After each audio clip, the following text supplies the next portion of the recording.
Here comes blood and here comes drought. Please don't scream and please don't shout. Say your prayers but don't freak out. It's just the end of the world.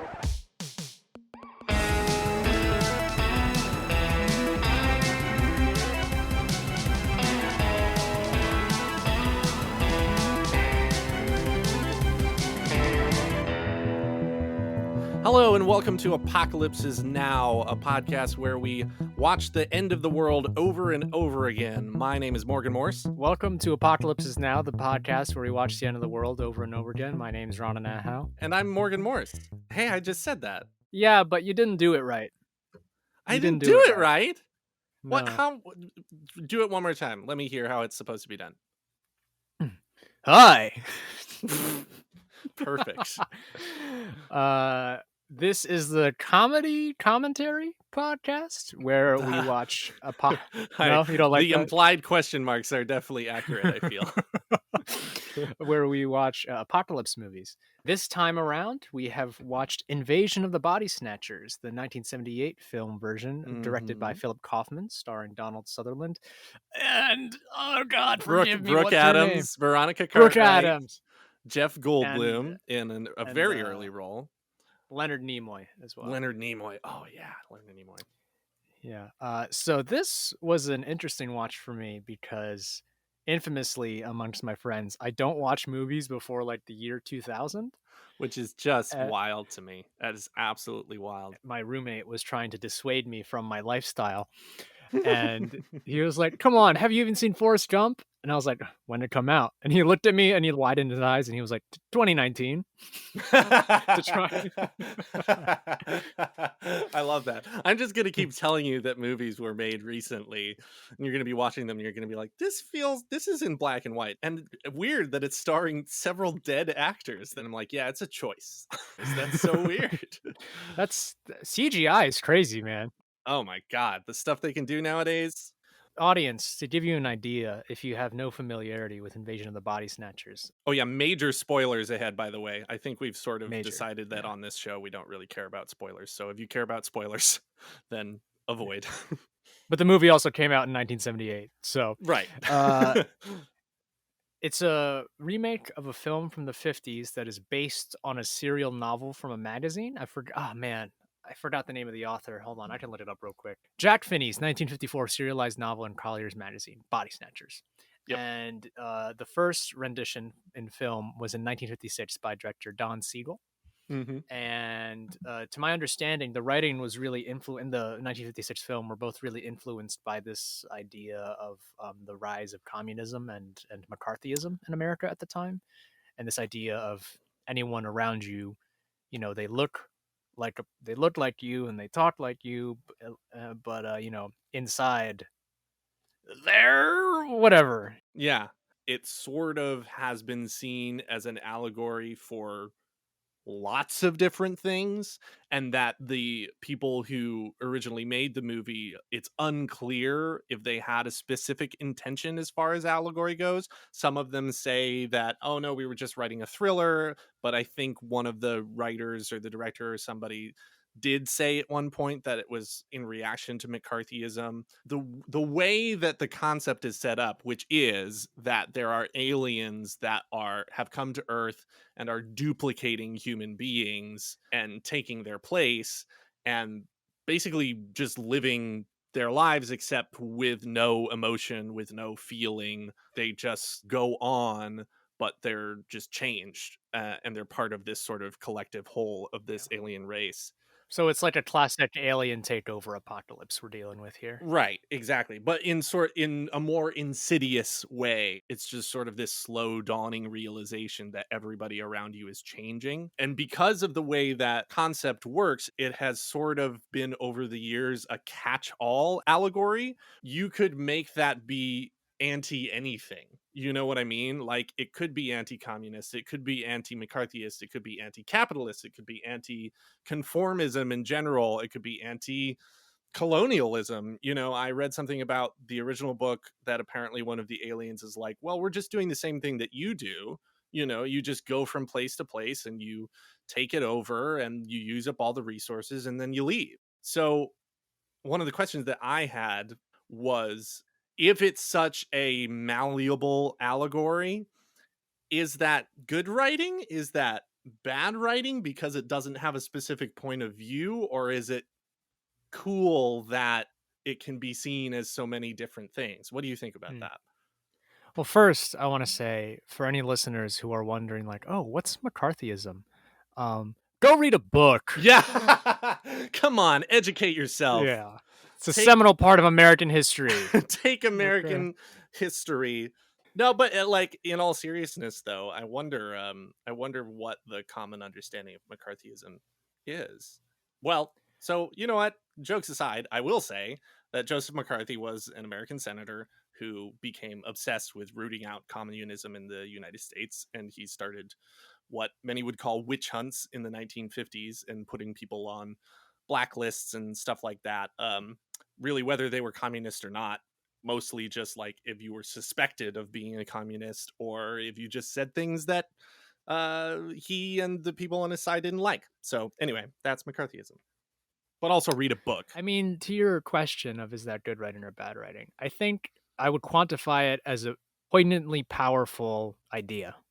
Mm-hmm. What someone does with that idea is what then would be good or bad, right? Right. But the concept alone, I think, is really strong and powerful, and that's why it allows itself to be refracted through these many different angles.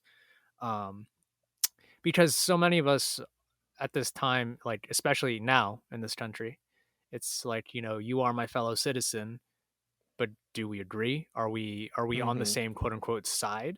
Yeah, no, I get that. And when you said that, I immediately thought of something like QAnon. I mean, that's the thing that I think of as a cult, or that kind of viewpoint where it's just like people who I never would have thought could be dragged into that kind of thing are suddenly believing and spouting things that I never thought they would say. Yeah. So yeah, you could put it there. I mean, this is a very conspiratorial movie, right? Absolutely. Like, Very paranoid. yeah. I mean, the cast in the film, they're saying like people are getting replaced by alien plants. And if someone said that to me in real life, I'd be like, okay, someone's Yeah. sipping on that QAnon juice. Right. So it almost could like vindicate QAnon people in a certain way. Yeah, I suppose so too. You're like, Yeah. yeah, I guess so. It's the question of like real life influencing entertainment and then entertainment influencing real life. Do you feel like these kinds of movies where there's a huge conspiracy like influence those kinds of people to believe more in conspiracies or not? This goes back to what we were saying earlier, that the concept could be refracted through many different angles. And just Right. as well, our liberal angle, on the opposite side, someone could apply a very different one just as successfully. Right. Yeah, I mean, it could very easily be seen as anti-communist because I feel like that's the way that a lot of people who are on that side would see communism, is like being reduced to being a part of the collective and just like conforming. And that's a way that it's not the way I see it, but that's the way a lot of people who would be on that side would see it. Morgan, I'm getting the pricklies and the sweats. We haven't made a joke in like 5 minutes. Oh, sorry. Just to lay out some logistics more. Okay. So I'll keep this as concise as I can, listener. Oh my God, what's Yeah, her name? Brooke Brooke Adams. Adams, right? She Mhm. plays Elizabeth Driscoll. Through her, we see that something is wrong because her partner, Jeffrey, is off. Jeffrey's not Jeffrey. Okay, as slow as the first part of the movie was, they were really efficient because, like, 15 minutes into the movie, during dinner, she's just like, Jeffrey's not Jeffrey. I was like, holy they just said it. They said the thing. They already said the thing. I know this is going to sound insane. Jeffrey is not Jeffrey. Body's done been snatched. People throughout the film are repeatedly saying, my wife is not my wife. Jeffrey's not Jeffrey. My cousin's not my cousin, whatever. And first of all, I think there's something almost kind of sweet is the wrong word, but like the fact that they can already That tell people would be able to tell. Yeah, I was wondering that Yeah. too. I was like, would I think I'd notice, I feel like if you were body snatched, I'd just message someone we both know and be like, "Hey, Morgan's being fucking weird." You know what's up with him? Yeah. Well, in that way, I mean, not to take it back into deep dark stuff again, and I'll shut up so that you can keep explaining the plot. But in that way, it could also be seen as like a metaphor for like mental illness, where it's just like they're not the same as they used to be. You know, somebody going through depression or any number of disorders, where it's like Yeah. specifically in the movie, the once you become one of the duplicates, once you become one of the aliens, you lose all emotion and feeling. On the outside, Jeffrey is still Jeffrey, but on the inside, I can tell that there is something different. Something is missing. What? Emotion, feelings. He's just not the same person. So it could also be seen as metaphor for mental illness, especially because one of the characters is a psychiatrist. Anyway, continue with your plot. So they can tell that their loved ones are kind of off. And what we come to discover through the film is that these plants, would you call them? I mean, plants? they're alien. Yeah, they're plants. They're like Alien plants. Aliens. Aliens. Aliens. When you're near an alien and you're asleep, they'll kind of overtake and replicate you, and then once they've successfully finished duplicating your body and kind of downloading your consciousness into it, they like your body, as you see in the later half of the film, your body just goes. There's it some just real leaves gross this parts earth. in this one. So that's the basic conceit: is these plant aliens. If you fall asleep near one, they'll duplicate and get rid of your body. And we're following Donald Sutherland, who's playing a Department of the Public Health worker. Yes. Anything you want to add? More down? Jeff Goldblum's in it. Good old Goldblum's in it. He's so young in this movie. He's like this young, gangly boy. He's so skinny. Not that he's not skinny now, but like, my goodness. He's the best. His acting was the best in the film. Oh, I really like Donald Sutherland too. He was definitely understated, but yeah, no, I loved Goldblum. I mean, you gotta love Goldblum. So, yes. Sorry, I'm looking through my notes. Okay. So there's, I'll say that later. Let's talk more about the movie. Okay. What's something that interested you? I mean, I like the performances in the movie overall. I mean, stop talking. I have a question. Okay, go. So, in terms of this being an apocalypse, it's kind of weird and unique because society doesn't end per se. People are just transmuted into versions of themselves without emotions. But, people are still driving cars and buying groceries and going to school, and there's no burning buildings and stuff. So would you consider this an apocalypse? Well, I mean, that's like, to me, it's analogous to the question of if you die and you're dead, right?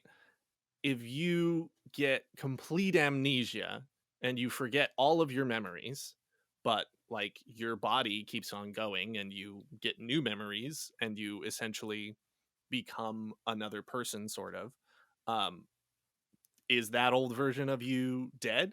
So it's sort of the same concept, but on a worldwide scale. It's like, well, the earth didn't blow up and society and like cities didn't collapse or anything like that, but everything is irrevocably changed. So the world as we know it has ended. So I mean, here's the rub, is that like people haven't lost, they have all of their memories still. Right. It's just like you minus emotions. Right. Yeah, it's a really like, I don't know. It's a what's the word I'm looking for? It's a really kind of unsettling and also almost confusing thing about the movie is that the aliens, they have no motivation really other than to survive. Like they don't seem to have any desire to like fundamentally change the makeup of the world that they now inhabit. Their only goal is to just sort of reproduce and continue, but they're not going to change the world in any huge way other than to like devote some of the world to the process of reproducing. That's what makes a parasite, right? Like once a parasite gets in you, it's not changing what you're doing or redefining the systems of your body. It just wants to live. Right. Yeah, and I think if I remember correctly, when I looked up the book, it's specifically mentioned in the book that they like cannot reproduce on their own, so they like have to create these duplicates and just like make these bodies, and they just move on from world to world doing that.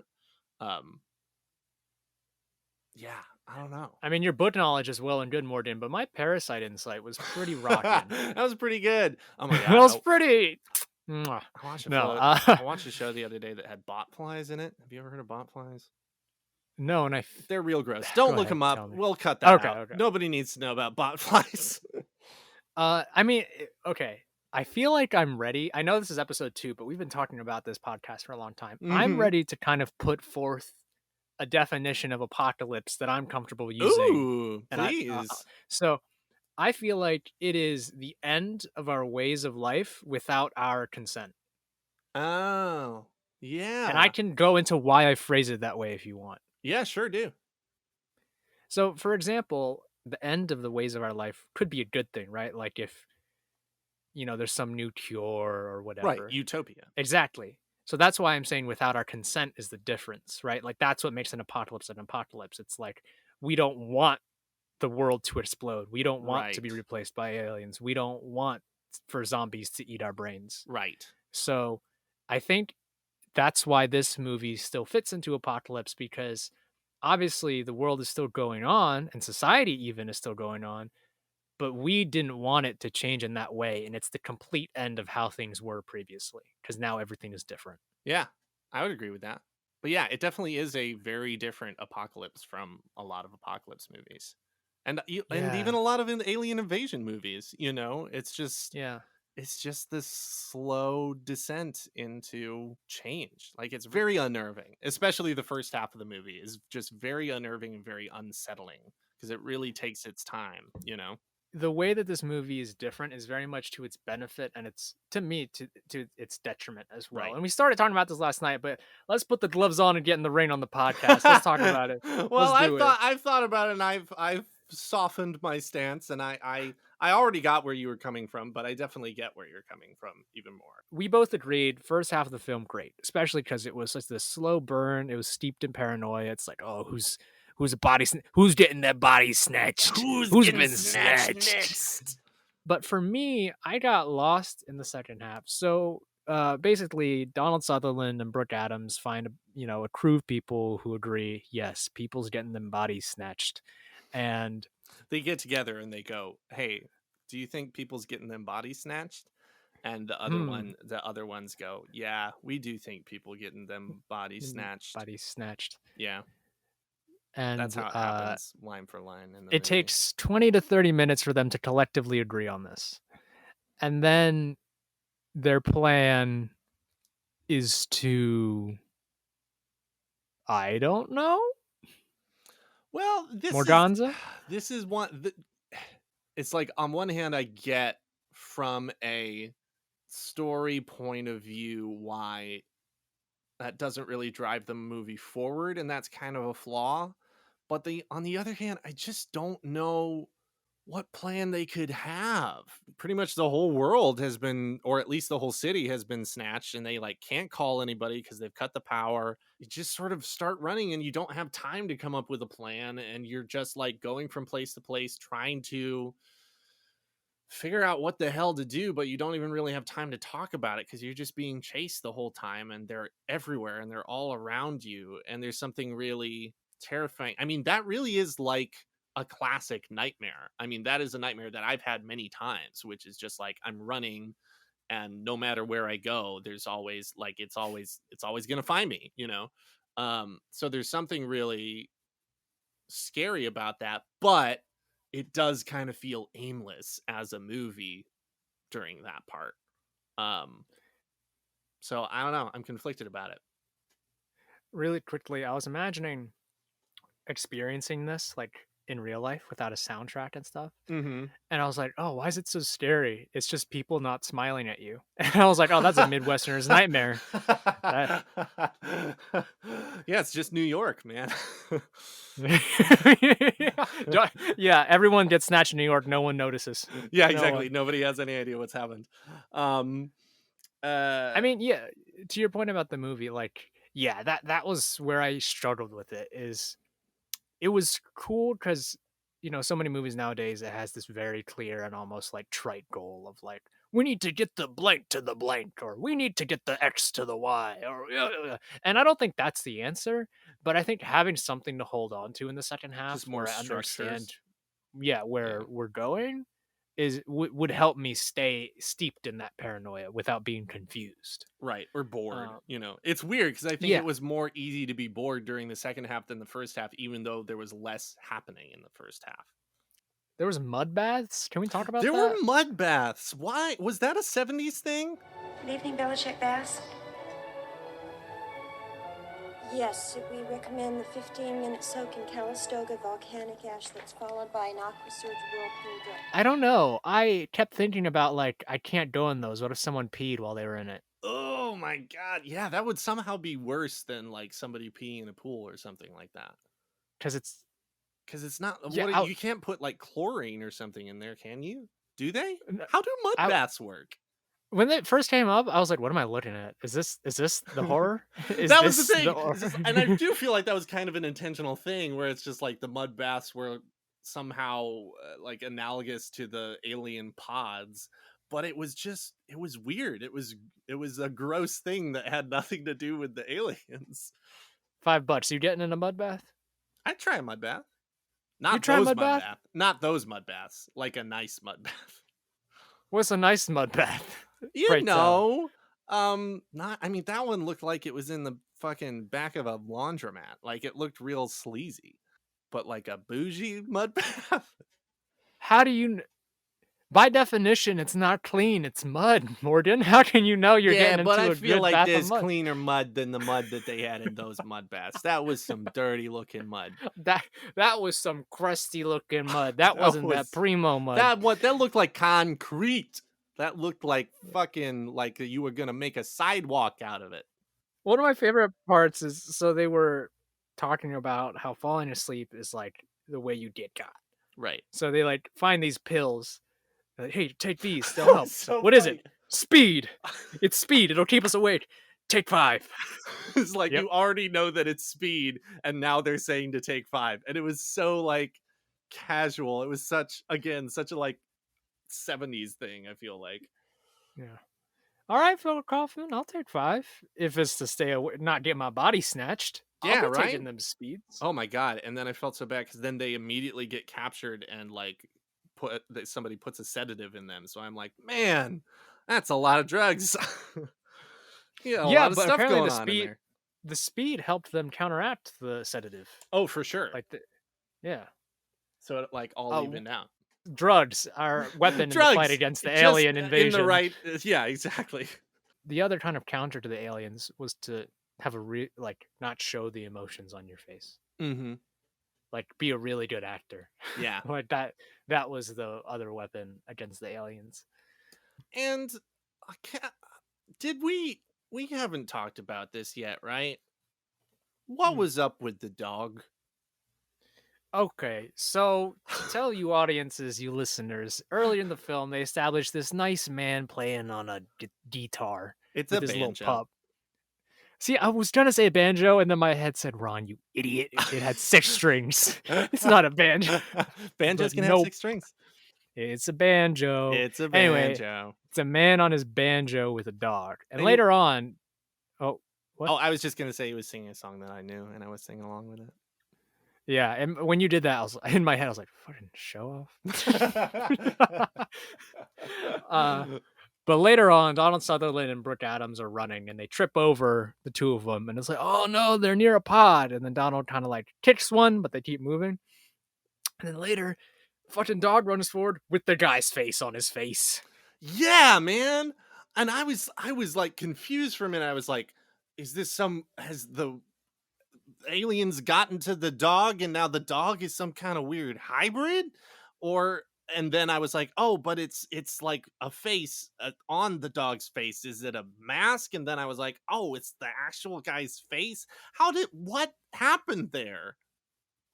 I mean, okay, so earlier on, like one of the first lines is after Brooke Adams plucks one of what she doesn't know at the time is one of these alien plants, aliens, Playlians. and she's talking up to Jeffrey about, I forgot the official term for it, but a word for a biological being that is the result of hybridizing two other beings. Right. Which is setting up for Smex or something. Yeah, the body snatchers is what that is, right? Yeah. Like you hybridize the aliens and the humans. Right. This is like a messed up version of that. That's a doggy and a man. So do you think that was the actual guy's face because he like dissolved, or do you think it was the alien duplicate's face because he kicked the pod? I think it was like after Donnie Boy kicked the pod, he messed up the duplication process and it merged the doggy and the man. Oh no, I think it was like it seemed like it was an actual face hanging off of the dog. Well, Morgan, just to clue you in, that was a prop. Oh God, really? I thought they used an actual man. Oh, that made me think of what was up with that Amazing Grace bit, the bagpipes bit. They like start hearing bagpipes while they're out running around, and these are like, oh, ships. There's ships. Music.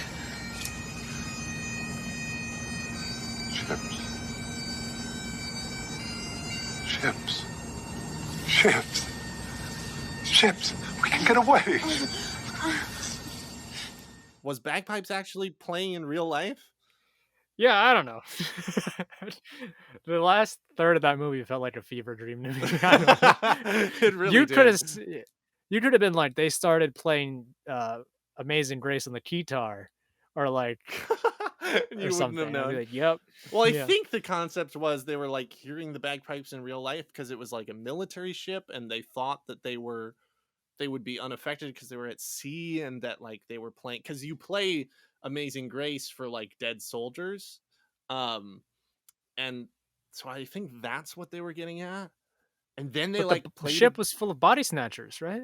Yeah, but he didn't know that until he walked up to it. So I think he thought that it was fine because he heard Amazing Grace on the bagpipes. I like to think that a body snatcher with a secret dream to play the bagpipes was really taking that opportunity. They were like, hey, Jim, what are you doing? And it's like, oh, I have to do this. It's this human's job. Yeah. Bagpipe player? Yeah. Yeah. I also love that they were like running from the body snatched people, and then they ended up in like the red light district, which seemed to be totally fine. And like nobody seemed to be body snatching that part. And I was sort of like, do the body snatchers not like strip clubs? Like why are none of these people body snatched? Yeah. Are they prudes? Do body snatch people have sex? Body snatchers are nerds, man. Oh, they're fucking losers. Dorks. They're losers. They don't get invited to the club. No body snatchers in the club. None. That's my new single. No body snatchers in the club. My favorite scene in the movie. You ask, I'll answer. Leonard Nimoy plays this famous psychiatrist who's a friend of Donald Sutherland. We find out he's a body snatcher. He's getting ready to snatch up Donald and Brooke. Yeah. And it's exposition time, right? Leonard's like, our way is, we have come in from the solar winds. Yes. We are here, and life's purpose is to survive. And then Donald Sutherland knocks the shit out of him. And to me, that was his character going, no, we mustn't understand. We mustn't understand what's going on. No Don't more tell exposition. Us. We came here from a dying world. We drift through the universe from planet to planet, pushed on by the solar winds. We adapt, and we survive. The function of life is survival. Don't tell us. Don't. And I we love never that. get any And more then there were exposition. like the 2 times right after that where Donald Sutherland just totally curved on somebody, where he just chose not to answer a question that was very important. Oh my God! Brooke Adams looks at him and says so soulfully, "I love you, Matthew." My man, has his eyes on the prize. He says to Leonard Nimoy, "Why are you doing this?" He's like, I'll answer that later. And he does. He says, I love you too, like 15 minutes later. But yeah. It's so much later. It feels like Philip Kaufman forgot that happened. He's like, "Oh shit, I gotta close that loop." Oh my god. And then Jeff Goldblum's character has already been snatched, but as they're escaping, they run into his girlfriend who has not been snatched. And she's like, uh, I haven't have you seen whatever his face? Jack. Have you seen Jack? We need to find Jack. And Donald just like there's like a full 2 seconds, and then he's like, we gotta go. Like he just like does not answer at all. Oh my god. Okay, so let's say this is happening in real life. Uh-huh. How long do you think it would take you to catch on that the people who you live with have been snatched?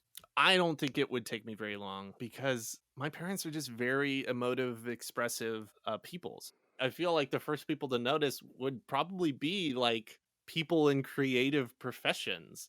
I mean, that's a question. Do you think that like the body snatch people like play music or make art or do any of that? Hell no. Yeah. No. Art But relies on emotion, right? I mean, I see where you're coming from, but I think it's anyone who is keyed in to the people they care about, right? Because it's really easy to have That's people true. around you who you don't really listen to or Yeah. are receptive to, but you care about your family, so of course you're going to notice when they're Right. off. I do think that I personally would notice if a person I love had been replaced, if something about them had just like fundamentally changed. Who do you think would be the first person to notice that you're different? That I'm different? Mm-hmm. I mean, at the moment, living with my parents, probably, I mean, it could be either of my parents. I feel like probably my mom, because even like in real life, if I'm feeling depressed or anxious, like she catches on pretty quick. But my dad does too. So I think it might be my mom, but I think my dad would catch on pretty quick too. I live with 2 roommates. I think I'd catch on. At first I would assume that like they're just having really bad days. Yeah. Like after day 1, but day 2, if it's still going, I'd like just message them and be like, "Hey, you okay?" Yeah. And then depending on what they say. I mean, it's hard, right? Like it's not like they're going to be, no matter what they say, I'm not going to jump to they got their bodies snatched. Right. But Well, but that is an interesting question too. Like, do you think, because this goes back to like maybe being a metaphor for mental illness, because that definitely would be my first assumption, is that they're depressed or they're anxious or they're dealing with some kind of other mental health issue. Do you think that there would be enough of a difference between like recognizing that your friend is going through some kind of mental health thing versus recognizing that your friend is not your friend? Do you feel like you'd be able to notice that, or do you like make that distinction? Obviously it's an impossible question to answer, but what's your instinct? well, in the movie, what was Jeffrey saying to soothe Elizabeth? What was his response? I don't remember. Well, the thing about Jeffrey was like I felt like he didn't try very hard. You know what I mean? Like he was just like, it's fine. I have a thing I have to do at work, and he just kind of left. It almost seemed like the Snatchers got better at faking it as the movie went along. Like Leonard Nimoy's character was way better at faking it after he got snatched than Jeffrey's character was. Jeffrey was like very robotic, which makes me wonder if like they learn the more people they snatch or something. I don't know. And now I've been talking so long that I've forgotten what you asked me. I think it depends. So your original question was, do you think I'd be able to tell if someone was having a mental health crisis versus if their body's been snatched? Yes. I think so, Mm-hmm. because body snatch is like boom, minus emotions, whereas mental health crisis is a spectrum of Right. things, Right.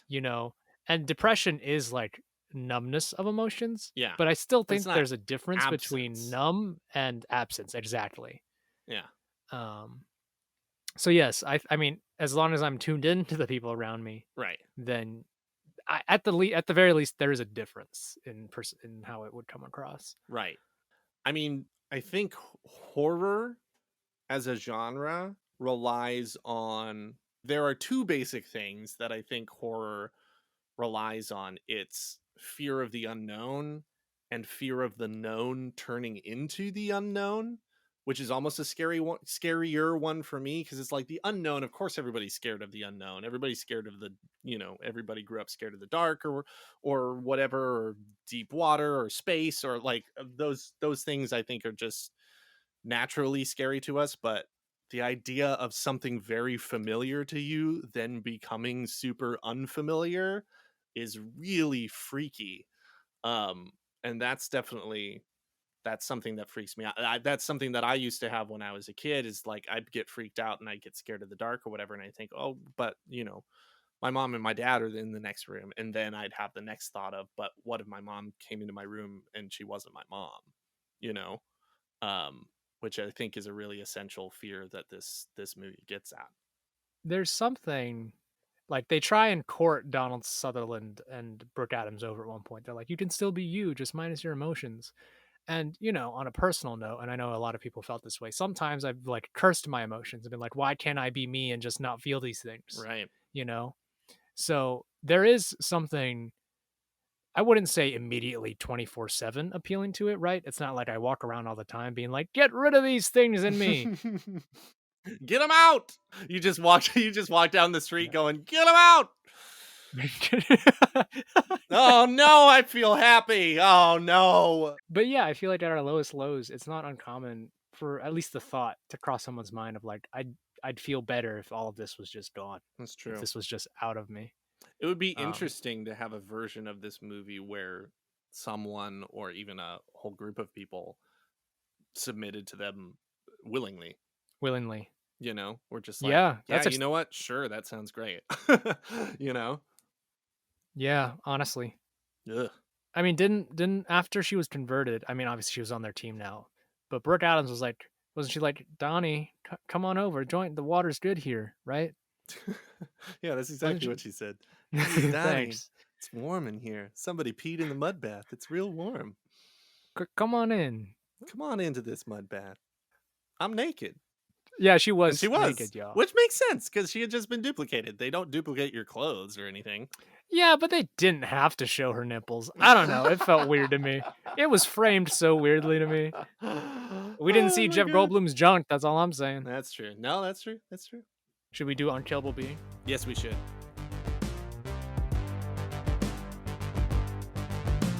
The Unkillable Being. I'll set the stage. So, listeners, if you're unfamiliar, Morden and I have a dream. We have a dream of a being that can walk through any apocalypse unscathed. And has started out as a blank slate, right? And our goal is to, with each movie we watch, bolster them with skills appropriate for the movie until after all these movies you watch, they are an unkillable being. Now, Morden, will you please tell the listeners what we gave the Unkillable Being last episode for the Mitchells versus the Machines? I believe it was basic computer skills and a pet pug. Yes, and we won't explain why. Go listen to the episode. Check out our podcast on wherever the hell it's going to be. So the way this works is Morden and I each put forth one trait, and when we put it forth, the other person can kind of, poke holes in it, talk about it, because we don't want to do anything too overpowered, right? If we say that Unkillable Being is immortal, right. Good for you. Wow, look at you. Look at you. End the podcast now. So, Morganza, why don't you start? Oh man, this one's tough. I already have two in my chamber. I'm just seeing which one you pull, so I can put the other one out. Yeah. Okay. Well, like the first thing I thought of was just like good acting skills, that you could pretend to be one of them really well.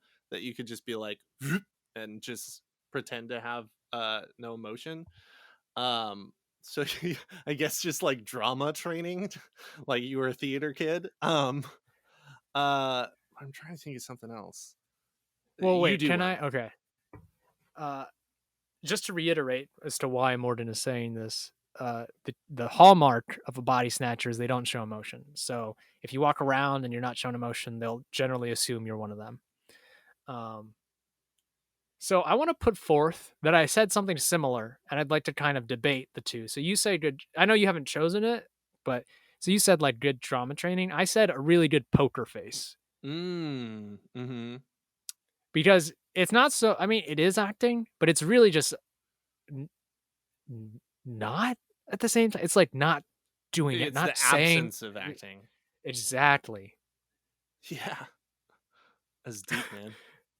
Thanks, dude. I spent up all night talking. So what do you think? What just happened? The ghost of unfinished sentences seized me. That's what happened. Every now and then it just takes over my body. Yeah, it could be either. It could be acting or poker face. I could go for either of those. Well, what it sounded like you were pontificating another one. No, I got nothing. Lots of flamethrower. Burn all them plants. Nah, I think that's too obvious. Okay. Maybe you just hate plants, so you never go near them. You don't sleep. You can't sleep. See, okay, damn it. All right, You have you said both of mine. You now. just have a huge supply of speed. You're just like you have just a huge pile of cocaine. That's I was what you gonna need. suggest that, but I was like, that's not family friendly, No, so we it's not can't say family that. friendly. No. I was gonna say insomnia. Oh, but that doesn't see the thing about